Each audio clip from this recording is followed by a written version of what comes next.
आपण माने कहानी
एते अंडा केबे भी देखि नथिली लागुचे भगवान मो ऊपर आशीर्वाद कले जहा द्वारा मोर लॉटरी लागी गला। एबे मु प्रत्येक दिन सखाळे आसेबी एवं भूत जीवा परे बहुत सारा अंडा को एठारु नहीं पळाइबी एवं जंगल रे बसी मन खुशी रे खाइबी। बिलुआ एपरी कही सेठारु किछि अंडा नहीं पळाई आसिला एवं घरे पहुंची ताकू खाई सारी कहिला, अरे मो प्रत्येक दिन खाली मला जीव जंतु खाई पूरा विरक्त होई जाइतले हेले एबे अंडा खाई मते बहुत आनंद मिलुची तेणु मु प्रत्येक दिन एपरी अंडा आनिबी ओ मन शांति रे खाइबी। बिलुआ एपरी कही रहिला एवं ता पर दिन सकाळ हेबा परे से गुंफा पाखरे पुणी थरे अपेक्षा कला एवं भूत पळाइबा परे गुंफा भितरे कहिला, अरे काले मु अल्प अंडा नैथिली तेणु मन शांति रे खाई पारिले नाही ହେଲେ ଏବେ ମୁଁ ବହୁତ ସାରା ଅଣ୍ଡା ନେଇଯିବି ଏବଂ ମନ ଶାନ୍ତିରେ ଖାଇଯିବି। ହଁ। ବିଲୁଆ ଏପରି କହି ଘରକୁ ଆସି କହିଲା, ଆରେ ମୋ ପାଖରେ ଏବେ ଏତେ ଅଣ୍ଡା ହୋଇଗଲା ଯେ ମୁଁ ୟାକୁ ଦିନ ରାତି ପଡ଼ି ଉଠିକି ଖାଇବି ଓ ଶାନ୍ତିରେ ଶୋଇବି। ଧନ୍ୟବାଦ ପ୍ରଭୁ, ଆପଣ ଏପରି ମୋତେ 2 ଦିନ ହେବ ବିନା କଷ୍ଟରେ ଖାଦ୍ୟ ଯୋଗାଉଥିବାରୁ। ବିଲୁଆ ଏପରି କହି ଖୁସି ହେଲା। ହେଲେ ଏପାଖରେ ଭୂତ ତାର ଗୁମ୍ଫାକୁ ଫେରିଲା ଓ ଦେଖିଲା ତାର ଅଣ୍ଡା କମ୍ କମ୍ ଲାଗୁଛି। ଏହା ଦେଖିବା ମାତ୍ରେ ତାକୁ ଟିକିଏ ସନ୍ଦେହ ହେଲା। ତେଣୁ ସେ କହିଲା, ଆରେ ମୁଁ 2 ଦିନ ହେବ ଦେଖୁଛି ମୋ ଅଣ୍ଡା କମିଗଲା ପରି ଲାଗୁଛି। ଏସବୁ ଦେଖି ମୁଁ ଯାହା ଜାଣିପାରୁଛି ଏ ଅଣ୍ଡାକୁ କିଏ ବୋଧେ ଚୋରି କରୁଛି। ତେଣୁ ମୋତେ ମୋ ଅଣ୍ଡା ଉପରେ ନଜର ରଖିବାକୁ ପଡ଼ିବ।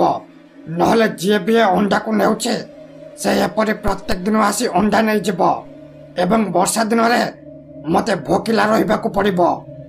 ଭୂତ ଏପରି କହି ମନେ ମନେ ପ୍ଲାନ୍ ଭାବିଲା କିପରି ସେ ଅଣ୍ଡା ଚୋରକୁ ଧରିବ। ଏବଂ ତା ପରଦିନ ସକାଳ ହେବା ପରେ ସେ ଗୁମ୍ଫାରୁ ବାହାରିକି ପଳାଇଲା।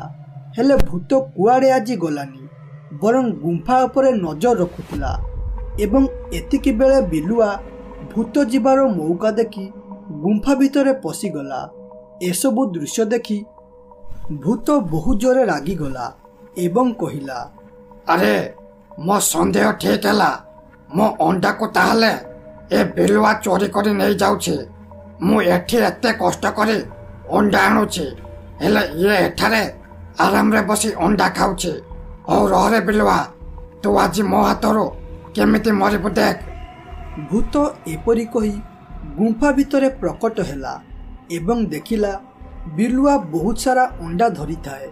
ଏହା ଦେଖି ଭୂତ ରାଗରେ କହିଲା, ହଇରେ ମୂର୍ଖ ବିଲୁଆ, ମୁଁ ପ୍ରତ୍ୟେକ ଦିନ ରାତି କଷ୍ଟ କରି ଅଣ୍ଡା ଆଣି ଜମା କରି ରଖୁଛି, ହେଲେ ତୁ ମୋର ବିନା ଅନୁମତିରେ ଆସି ଏଠାରୁ ଅଣ୍ଡା ନେଇକି ଯାଉଛୁ। ତେଣୁ ତୋର ଏ ଚୋରି ପାଇଁ ଆଜି ତୁ ମୋ ହାତରୁ ମରିବା ପାଇଁ ପ୍ରସ୍ତୁତ ହୋଇଯା। ଏହା ଶୁଣି ବିଲୁଆ ବହୁତ ଜୋରେ ଡରିଗଲା ଏବଂ ଡରି ଡରି କହିଲା, ଭୂତ ଭାଇ, ଦୟାକରି ମୋତେ କ୍ଷମା କରିଦିଅ। ମୁଁ ମୋର ଲୋଭକୁ ସମ୍ଭାଳି ନ ପାରି ଏ ଗୁମ୍ଫାରୁ ଅଣ୍ଡା ଚୋରି କରୁଥିଲି। ମୁଁ ଆପଣଙ୍କୁ ପ୍ରତିଜ୍ଞା କରୁଛି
ଭାଇମାନେ, ତମେ ମାଙ୍କଡ଼ ନାଚ, ହାତୀ ସର୍କସ ଦେଖିଥିବ, ହେଲେ ଆଜି ତମେ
ଅନୁସାରେ ଟଙ୍କା ଦେଇଯାଅ ଏବଂ ବିଲୁଆର ସୁନ୍ଦର ନାଚ ଦେଖି ଆନନ୍ଦ ଉଠାଅ। ଏହା ଶୁଣିବା ମାତ୍ରେ ରାଜୁ ବିଜୁକୁ କହିଲା, ଆରେ ସାଙ୍ଗ ବିଜୁ, ଚାଲେ ବିଲୁଆ ନାଚ ଦେଖିମା। କାରଣ ଆମେ ତ ମାଙ୍କଡ଼ ନାଚ ଦେଖିଛନ୍ତି, ହେଲେ କେବେ ବିଲୁଆ କିପରି ନାଚେ ଦେଖି ନାହାନ୍ତି। ଓ ଏମିତିରେ ମୋ ସାଙ୍ଗ ସୁରେଶ କହୁଥିଲା ଏ ବିଲୁଆ କାଲି ତାଙ୍କ ଗାଁରେ ନାଚିଥିଲା। ତେଣୁ ଚାଲ ଚାଲ ଶୀଘ୍ର ଚାଲ, ଆମେ ଦେଖିବା ବିଲୁଆ ନାଚ। ରାଜୁ ଏପରି କହିବା ପରେ ଦୁଇ ଜଣ ସେଠାକୁ ଗଲେ ଏବଂ ସେଠାରେ ପହଞ୍ଚି ବିଲୁଆ ନାଚ ଦେଖିଲେ। ବିଲୁଆ କାଲିଠାରୁ ଆଜି ଆହୁରି ବହୁତ ଭଲସେ ନାଚୁଥିଲା। ଏତେ ସୁନ୍ଦର ନାଚକୁ ଦେଖି ଲୋକେ ବହୁତ ଆନନ୍ଦ ଉଠାଇଲେ। ଆରେ ମାଲପି ତୁ ବୋଲୁଛୁ କାଇଁ? ଭଲ ମଣିଷ ହେବୁନିଆ ଭାଇ, ଟେନସନରୁ ହେଇଯିବୁ ଫ୍ରି। ତୁତୁପି ସବୁବେଳେ ତୁତୁପି ପି ପି। ବିଲୁଆ ଏପରି କହି ନାଚିଲା। ବିଲୁଆ ଏପରି ବହୁତ ସମୟ ନାଚି ନାଚି ବହୁତ ଥକି ଯାଇ ରହିଗଲା। ଏହା ଦେଖି ଭୂତ ବହୁତ ଜୋରେ ରାଗିଗଲା ଏବଂ କହିଲା, ହଇରେ ମୂର୍ଖ ବିଲୁଆ, ତୁ ଏପରି ରହିଗଲୁ କାହିଁକି? ଶୀଘ୍ର ନାଚ, ଗାଁ ଲୋକ ବହୁତ ଆସିଲେଣି ତୋ ନାଚ ଦେଖିବାକୁ। ଯଦି ଏତିକି ବେଳେ ନ ନାଚିବୁ ତାହେଲେ ଆମକୁ ଟଙ୍କା ମିଳିବ ନାହିଁ। ତେଣୁ ନାଚ ନାଚ, ଶୀଘ୍ର ନାଚ। ଦେଖ ଭାଇ, ମୁଁ ବହୁତ ସମୟ ହେବ ନାଚି ନାଚି ବହୁତ ଥକି ଗଲିଣି। ଏତେ ଥକି ଯାଇଛି ଯେ ଥକାରେ ମୋ ଗୋଡ଼ ଉଠୁନି। ଯଦି ଆଉ କିଛି ସମୟ ଏଠାରେ ନାଚେ ତାହେଲେ ମୁଁ ମରିଯିବି। ତେଣୁ ଆଜି ଏଠାରୁ ପଳାଇବା ଚାଲ। ଏମିତିରେ ବି ଆଜି ବହୁତ ଟଙ୍କା ଇନକମ୍ ହୋଇଗଲାଣି। ଆରେ ଏ ବିଲୁଆ, ତତେ କ'ଣ ଘରକୁ ଯିବାକୁ ଇଚ୍ଛା ନାହିଁ କି? ଯଦି ଘରକୁ ଯିବାର ଇଚ୍ଛା ଅଛି ତାହେଲେ ଶୀଘ୍ର ନାଚିବା ଆରମ୍ଭ କର ଓ ଅନେକ ଟଙ୍କା ରୋଜଗାର କରିବାରେ ମୋତେ ସାହାଯ୍ୟ କର। ନହେଲେ ମୁଁ ତୋର କ'ଣ କରିବି ସେଟା ତୁ ଭଲରେ ଜାଣିଛୁ। ଏହା ଶୁଣିବା ପରେ କଷ୍ଟ ହେଉ ଯାହା ହେଉ ବିଲୁଆ ନାଚିବାରେ ଲାଗିଲା। ଏସବୁ ଦୃଶ୍ୟ ଦେଖି ରାଜୁ ଜାଣିପାରିଲା କିଛି ଗୋଟିଏ ଗଡ଼ବଡ଼ ଅଛି, ଯେଉଁଥିପାଇଁ ଏ ଲୋକ ବିଲୁଆକୁ ଏପରି ବନ୍ଦିନ କରି ରଖିଛି। ଏପରି ଜାଣିପାରି ସେ ମନେ ମନେ ଭାବିଲା, ଆରେ ମତେ ଯାହା ଲାଗୁଛି ଏ ଦୁଷ୍ଟ ଲୋକଟା ଏ ନିରୀହ ବିଲୁଆକୁ ବନ୍ଦିନ କରି ରଖିଛି ବୋଧେ।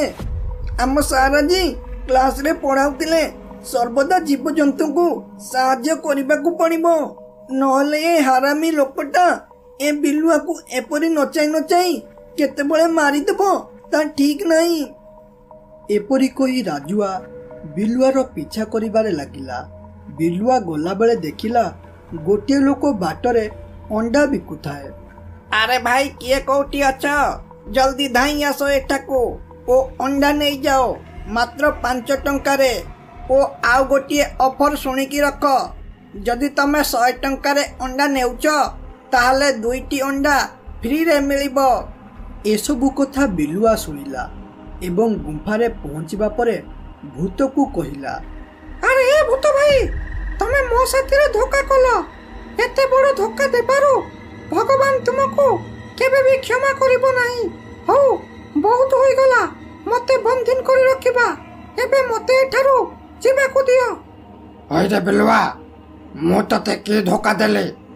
ଆଉ ତୋର ଏତେ ଚର୍ବି ହୋଇଗଲାଣି ଯେ ତୁ କ'ଣ କହୁଛୁ ଏଠାରୁ ଯିବା ପାଇଁ? ଯେତେ ପର୍ଯ୍ୟନ୍ତ ତୋ ଅଣ୍ଡାଖିଆ ପଇସା ନ ସୁଝିଛି ସେତେ ପର୍ଯ୍ୟନ୍ତ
बाबा तमे मते ए दुष्ट भूत ठारू आजाद करि दिबारु मु तो भाबितली जीवन सारा ए भूत कबल रे बंदिन होई रहिबे बोली हेले तमे ठीक समय रे आसी मते रक्षा कलो।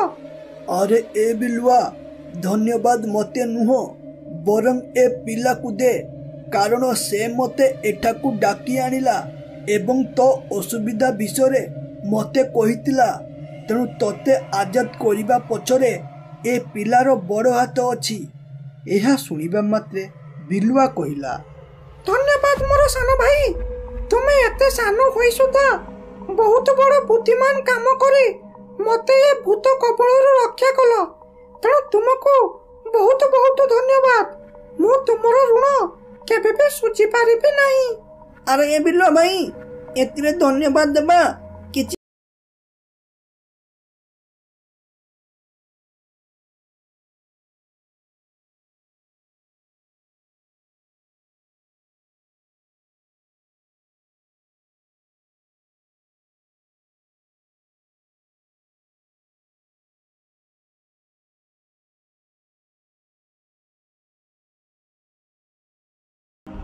एकदा बिलुआ और बाघ नई पाखरे छिड़ा होई कथा हेउथिले। अरे मामा मु काली ठारो किछि भी खाइनी जदि तम पाखरे किछि खाइबा को अछि दियो मु ताकू खाइबी नहले भोक कारणरू मु केतेबेले मरि जिबे ठीक नाही। अरे बिलुआ तो जेमिति मते खाइबा को मागुछो सत जेपरि मो बापा होटल खोलिछे अरे तोर जो अवस्था मोर मध्य सही अवस्था मो मध्य काली ठारो किछि भी खाइनी तेणु तू शीघ्र जाई मो लागी किछि खाद्य जंगलरू नै के आस मो खाइबे। मामू विश्वास करो मु काली ठारो न खाइति पारो चलीबा पई मो पाखरे आउ बळ नाही तेणु मते खाद्य संग्रह करिबा कथा जमा भी को नाही। हे प्रभु एमिति किछि करो जेमिति आमे आछि फ्री रे खाद्य खाइ परिबो। बिलुआ एपरी कहिबा परे हठात गोटे दीप आसी नई पाखरे लागिला। एहा देखि बाघ कहिला अरे बिलो देख तो नई कूल रे कोन गोटे आसी लागिला मते तो लागुछे एटा गोटे दीप बोली ओ ए दीपटा कोनोसी साधारण दीप भलिया लागुनी तेणु ताकू चल पानी रो उठाइबा। अरे मामा तमे तो ठीक कहिलो ए दीपटा गोटे साधारण दीप भलिया देखा जाउनी। अरे मामा थरे भाबो जदि ए दीपटा भितरे गोटे जिनी रखतिबो ताहले हमो लाइफ पूरा सेट होई जिवो माने ए जिनी को हमें जते बेले जा खाइबा को मागिबा किंबा किछि सहाय्य करिबा पई कहिबा से करिवो तेणु मामा आउ बेसी विलंब न करी चलो शीघ्र दीप को उठाइबा नहले एटा पानी रे भास के पळाइबो। बिलुआ एपरी कही से दीप को उठाई हाथरे घसी देला ओ तापरे से दीपरू हठात गोटे भूत बाहरिला।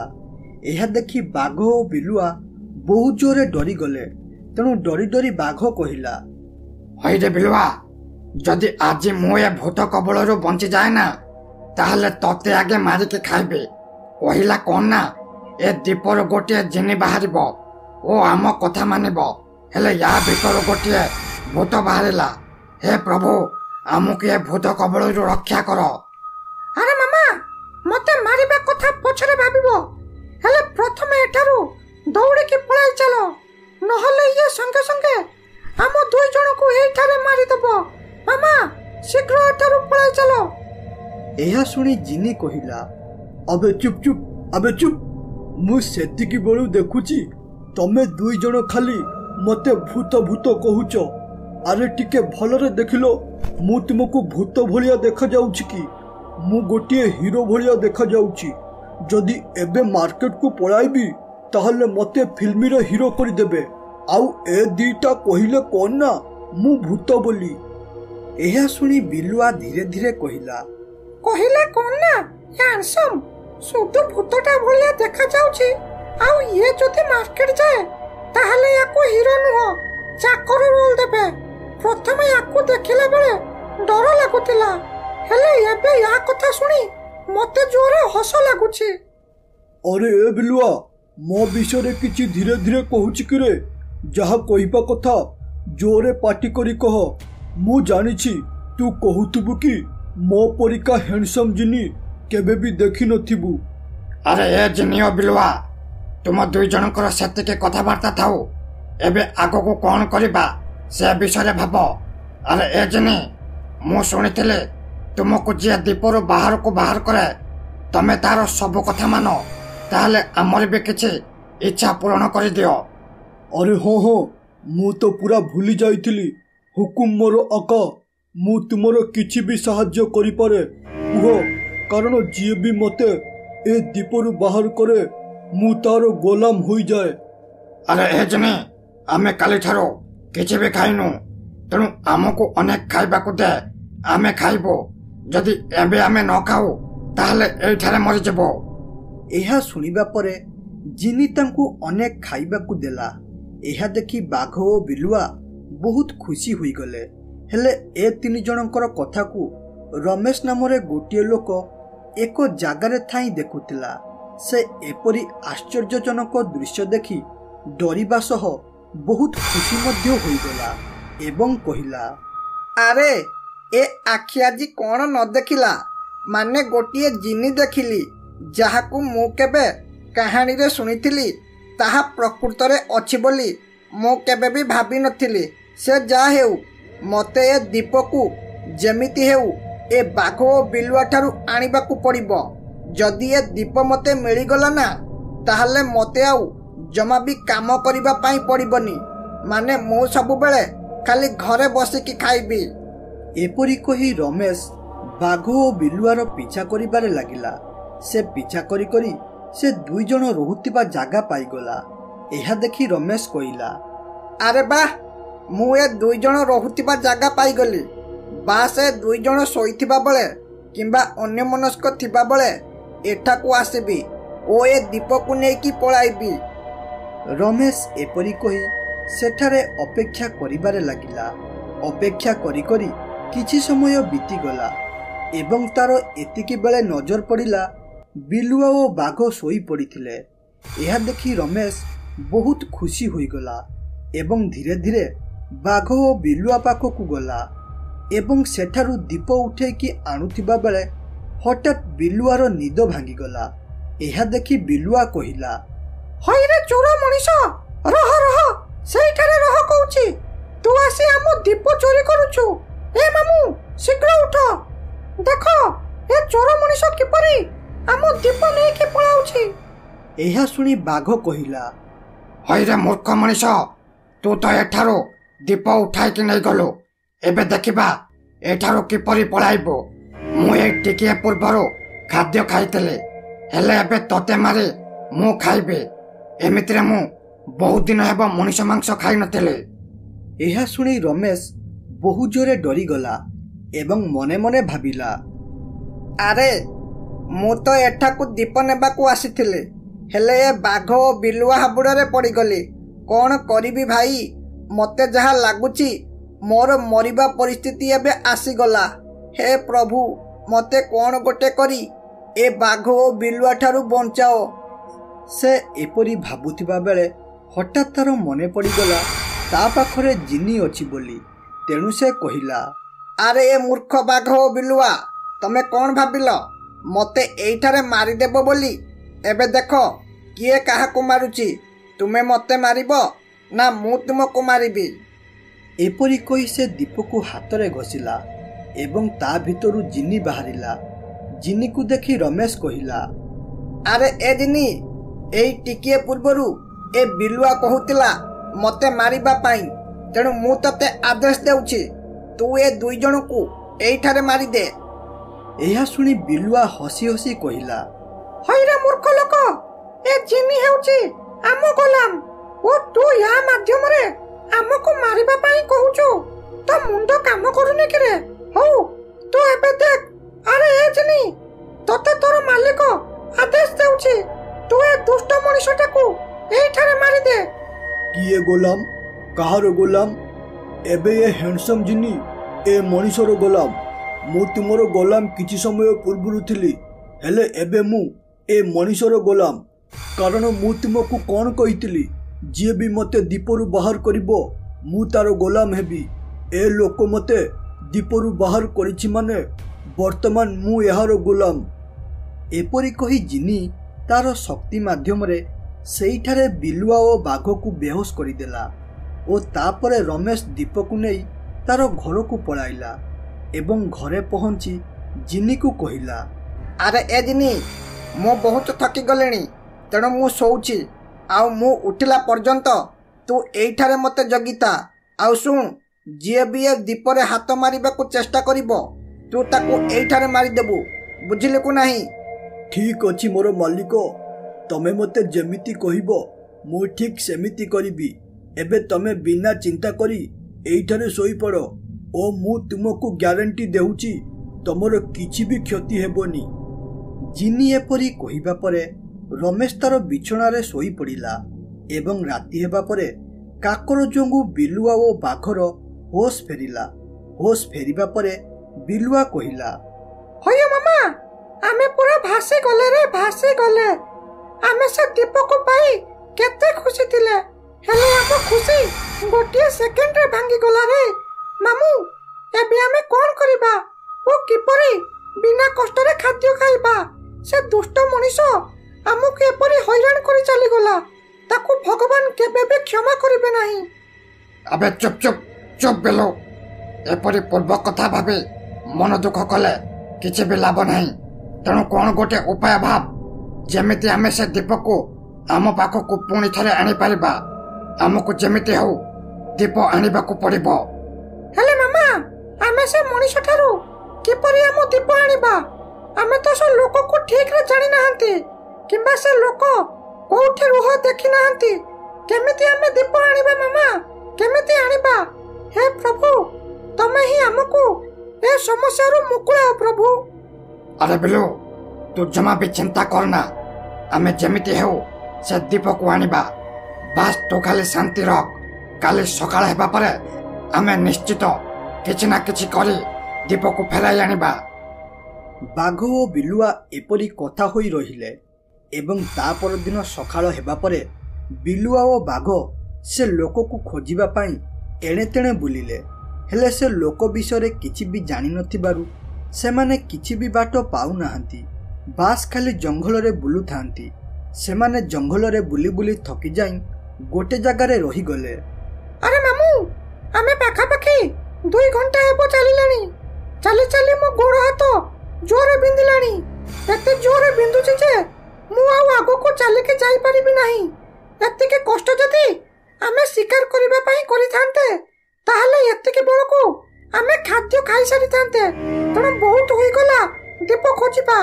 ଏବେ ଆଉ ମୋ ଦ୍ୱାରା ହୋଇପାରିବ ନାହିଁ, ତେଣୁ ମୁଁ ଏଇଠାରେ ରହିଲି। ବିଲୁଆ ଏପରି କହିଛି କି ନାହିଁ, ହଠାତ୍ ଗୋଟିଏ ଆବାଜ ଆସିଲା। ଆରେ ଅକ୍ଷୟ, ଆଜି ସେ ରମେଶ କ'ଣ ପାଇଁ କେଜାଣି କାମକୁ ଆସିଲା ନାହିଁ। ଓହୋ, ପାଗଳଙ୍କ ପରି କହୁଥିଲା ସେ ଆଉ କେବେ ବି କାମକୁ ଆସିବନି, ଖାଲି ଘରେ ବସି ଖାଇବ। ମତେ ଯାହା ଲାଗୁଛି ତାର ମୁଣ୍ଡଟା ବୋଧେ ପୁରା ଖରାପ ହୋଇଗଲାଣି। ଏହା ଶୁଣି ବାଘ ଟିକେ ଖୁସି ହୋଇଗଲା ଏବଂ କହିଲା, ଆରେ ଏ ବିଲୁ, ଏବେ ଆମକୁ ଆଉ ସେ ଦୀପ ନେଉଥିବା ଲୋକକୁ ଖୋଜିବାକୁ ପଡ଼ିବ ନାହିଁ, କାରଣ ଏ କଥା କହୁଥିବା ଲୋକ ମାଧ୍ୟମରେ ଆମେ ଦୀପ ନେଇଥିବା ଲୋକ ଘର ଜାଣିପାରିବା। ହେଲେ ମାମୁଁ, ଏମାନେ ତ ଦୀପ ନେଇନାହାନ୍ତି। ଯିଏ ବି ଦୀପ ନେଇଛି ସେ ଜଙ୍ଗଲକୁ ଆସିନି। ତାହେଲେ ଏମାନେ କିପରି କହିପାରିବେ କି ଦୀପ ନେଇଥିବା ଲୋକର ଘର କୁଆଡ଼େ ଓ ସେ କେଉଁଠି ରହୁଛି? ଆରେ ବିଲୁ, ତୁ ଜମା ବି ଚିନ୍ତା କରନା, ବାସ୍ ଖାଲି ମୋ ସାଥିରେ ଚାଲ ଆଉ ଦେଖ ମୁଁ କ'ଣ କରୁଛି ଆଉ କିପରି ଆମ ଦୀପ ଫେରାଇ ଆଣିବି। ବାଘ ଏପରି କହିବା ପରେ 2 ଜଣ ଆବାଜ ଆସୁଥିବା ଜାଗା ଆଡ଼କୁ ଗଲେ ଏବଂ ସେଠାରେ ପହଞ୍ଚି ଦେଖିଲେ 2ଟି ଲୋକ କଥା ହେଉଥାନ୍ତି। ଏହା ଦେଖି ବାଘ କହିଲା, ଆରେ ହେ ମଣିଷ, ତମେ 2ଟା ଆଜି ଆମ 2 ଜଣଙ୍କ ପେଟର ଭୋଜନ ହେବ। ଏମିତିରେ ଆମେ କାଲିଠାରୁ କିଛି ବି ଖାଇନୁ। ଏବେ ମଣିଷ ମାଂସ ଖାଇବା କଥା ଭାବିଲା ବେଳକୁ ପାଟିରୁ ଲାଳ ଗଡୁଛି। ଆଉ ତମେ 2ଟା ଯଦି ଭାବୁଛ ଦୌଡ଼ିକି କୁଆଡ଼େ ପଳାଇବ, ତାହେଲେ ଏହା ପୁରା ଅସମ୍ଭବ। ତେଣୁ ତମେ ଯୁଆଡ଼େ ଯିବ ଆମେ ତୁମ ପଛେ ପଛେ ଯିବୁ, ନା କ'ଣ କହୁଛ ବିଲୁଆ? ହଁ ହଁ ମାମା, ତମେ ଠିକ କହିଲ। ଆଉ ବେଶୀ ବିଳମ୍ବ ନ କରି ଚାଲ ଆମେ ଦୁଇଟା ମଣିଷକୁ ଖାଇ ଆମ ପେଟ ପୁରାଇବା ଓ ତାପରେ ଯାଇ ଆମ କାମରେ ଆଗକୁ ବଢିବା। ଏହା ଦେଖି ରାଜୁ ଓ ଅକ୍ଷୟ ବହୁ ଜୋରେ ଡରିକି ଥରିବାରେ ଲାଗିଲେ ଓ ତାପରେ ଡର ଡରରେ ରାଜୁ କହିଲା, ଆରେ ବାଘ ଭାଇ, ଦୟାକରି ଆମ ଦୁଇ ଜଣକୁ ଛାଡ଼ିଦେ, କାରଣ ଘରେ ଆମର ସ୍ତ୍ରୀ ପିଲା ଛୁଆ ଅଛନ୍ତି। ଆମକୁ ଛାଡ଼ିବା ବଦଳରେ ତମେ ଯାହା ବି କହିବ ଆମେ ସେଇଆ କରିବା ପାଇଁ ରାଜି ଅଛୁ, ହେଲେ ଦୟାକରି ଆମକୁ ଛାଡ଼ିଦେ।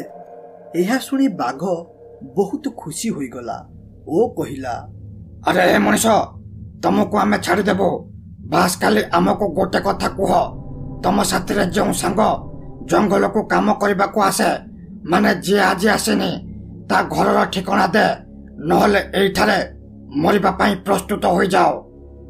ଏହା ଶୁଣିବା ମାତ୍ରେ ରାଜୁ ଭୟରେ ସହ ରମେଶର ଘର ଠିକଣା କହିଦେଲା।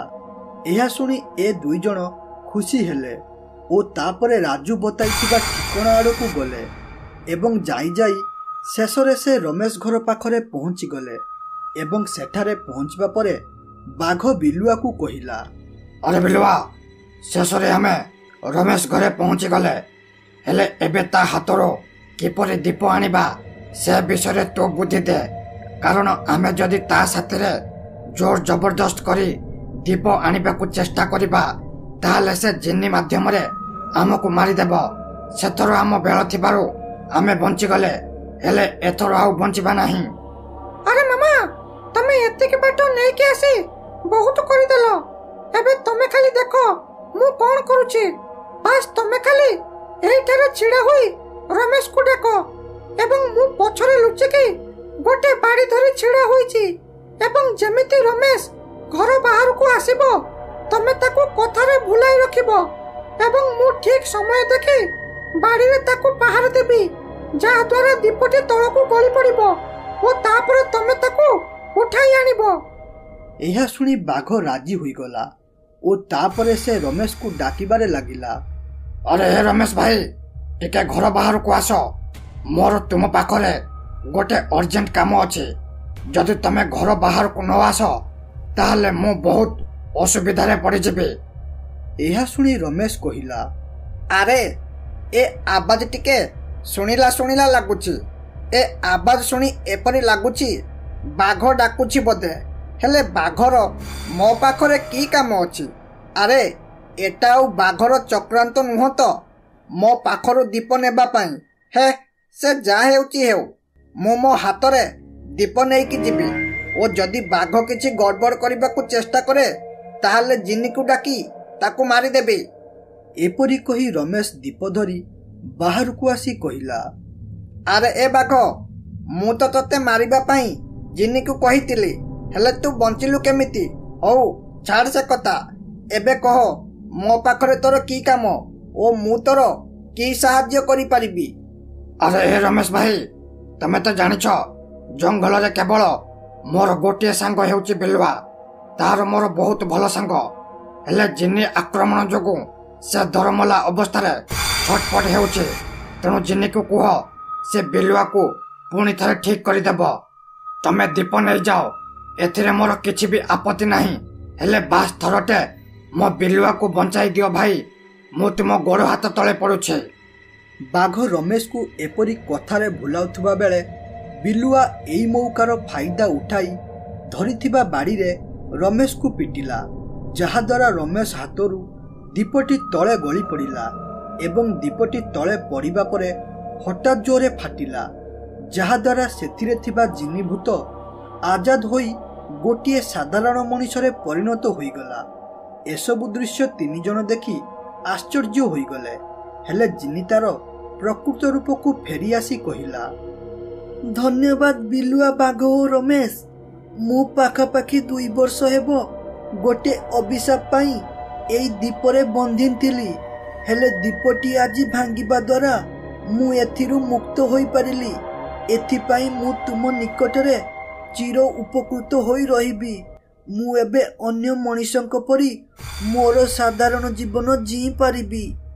ଏସବୁ ଦୃଶ୍ୟ ଦେଖି ରମେଶ ବହୁତ ମନ ଦୁଃଖ କଲା। ହେଲେ ବିଲୁଆ ଓ ବାଘ ବହୁତ ଖୁସି ହେଲେ, କାରଣ ତାଙ୍କ ପାଇଁ ଆଜି ଏ ଜିନିତାର ସାଧାରଣ ଅବସ୍ଥାକୁ ଫେରି ଆସିଲା।